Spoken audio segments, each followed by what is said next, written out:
Is a bird in the hand worth two in the bush? Tonight we're back with WestJet for a domestic cross-country flight. This will be my first look on how WestJet services these popular routes from their Calgary base. Of course, I'm after what's hidden in the galley and some other things. But beggars can't be choosers. Good afternoon and welcome back to another video. Well, it's been a couple hours since I landed in Calgary from my Tokyo to Calgary flight. And in today's video, we'll be able to get two birds stoned at once. Number one, we'll be able to fly with WestJet on one of their 737 MAX. And number two, experience their in-flight menu. And this is something I wasn't able to accomplish this summer. The Abbotsford-Edmonton flight is simply too short. Today we're off to Toronto and the flight is already delayed. Right now it says it's going to depart at 4:54, but come along as we go from A to B and let's get ourselves to the 6. Well, this has been a long day so far. The observant viewer would note that this flight was scheduled to depart 3 hours and 20 minutes earlier on December 23rd, compared to my last flight. One of the many quirks of crossing the international dateline. In any event, as I was all checked in for this flight, and since Canadian airports in general don't have too much exciting going on street side, it was a simple matter of getting through security. Over in the C concourse, wing, or whatever you want to call it, I had even more time to kill after being notified that my flight was further delayed, so I took it in stride to enjoy the nice views on the second evening of the day, and to charge up the batteries. It is winter after all, so even though it's a lovely day here, it's not necessarily the case in other parts of the country, and delays, one could argue, is just a part of flying in winter. The C concourse is not a bad place to wait for a flight, all things considered, with a Starbucks, Tim Hortons, and a few places to grab a bite to eat close by. We will be departing from gate C53 after all the gate changes were settled, and here's our 737 which should take us to Toronto. But uh-oh, do you see it? Never mind, it's probably nothing. Today we'll be seated in 17C, and that old illumination and air vent panel above confirmed my biggest fear. At first I didn't know, but now I know. This is not a 737-8 MAX at all.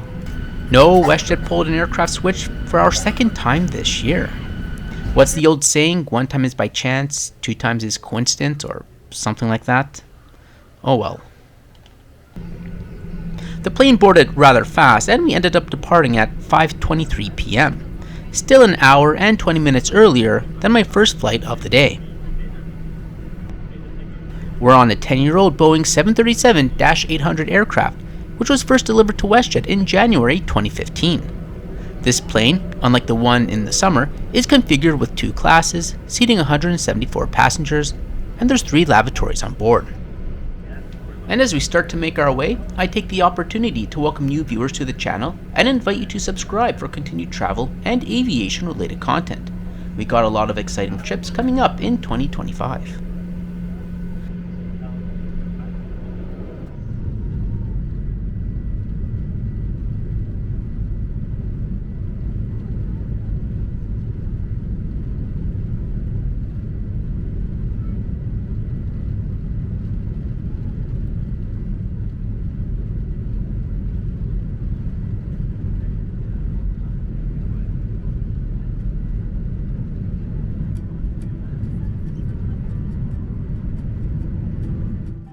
It'll take about 3 hours and 45 minutes to cover the 1,600 miles between Calgary and Toronto.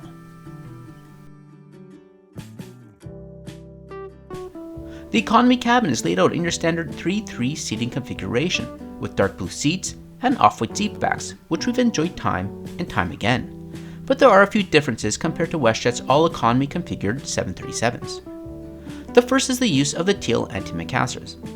On this aircraft, regular economy seats lack one, as they're used to indicate WestJet's extended comfort product at the front of the economy cabin. There's also a 3-row premium section at the front, which we'll have to wait for another opportunity to experience. This was actually the first time I'd seen these seats on a WestJet plane. They used to have the European-style business class seating with the blocked middle seat in the past. WestJet is working to update their fleet to provide a consistent product, so the single cabins we've seen will be a thing of the past. Speaking of things of the past, the Disney livery plane which we flew on in 2023 has since been repainted to the regular WestJet livery. For the passenger experience and economy, seat pitch comes in at 30 inches, providing a reasonable amount of space. Those choosing to sit in extended comfort will get 4 to 6 inches more. The one benefit on this aircraft compared to WestJet's Dreamliners is the placement of the power outlet, being conveniently located on the seat back rather than under the seat. Overall, the seat and cabin is comfortable and gets the job done. WestJet provides Wi-Fi on their aircraft. 2 of the plans are identical to what we saw on the Dreamliner for the long-haul flight, but the full flight pass doesn't make much sense here when there's a much cheaper 2-hour option for a less than 4-hour flight. Unlike the Dreamliners, there is no seatback IFE system, as media is simply streamed to devices, and I've been starting to enjoy this feature more across the airlines. I find the streaming service more reliable on your phone compared to a plane with an outdated IFE system. In any event, there's a solid selection of media that you'd expect to find on a North American carrier. There's also a moving map, but for whatever reason it was acting a bit punky for me this evening. Alright, time to look at the in-flight service. The menu is simple, offering a selection of snacks like chips, chocolate, beef jerky, instant noodles, and then there's a couple of cold meals, plus a couple of hot meal items from the oven section, which caught my eye this flight. I like how you can select meals from the premium cabin, and unlike Air Canada, it appears you get the whole meal set rather than the hot meal portion. And the last page is the drink menu. WestJet is the only mainline carrier in Canada to not offer complimentary beer or wine in economy cabin, with Air Canada matching Porter's practices in 2024. We'll see if things change in 2025. I started with the rum coke and cookies from the bar service. To test out the hot menu, I went with the pepperoni focaccia. They heat the product after ordering and took about 20 minutes, give or take. Better than a pepperoni pizza, eh? Well, I think we'll be the judge of that. It's pretty much one big pizza pocket. Overall, it's pretty good and filling. The outside bread is a bit thicker than your standard pizza pocket, think focaccia, but it wasn't greasy and easy to handle in the economy cabin. The filling was delicious, very hot, and what you expect for a pepperoni pizza pocket. Not bad. But better than a pepperoni pizza? Better than Domino's pepperoni pizza? Well, maybe it's not there yet, but very good and would order it again.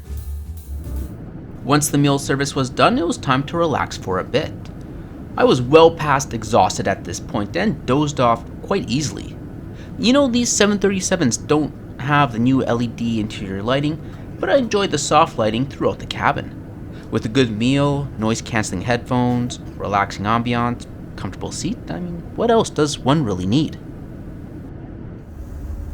Well, I guess one might need the lavatory, and this is the one at the rear of the plane.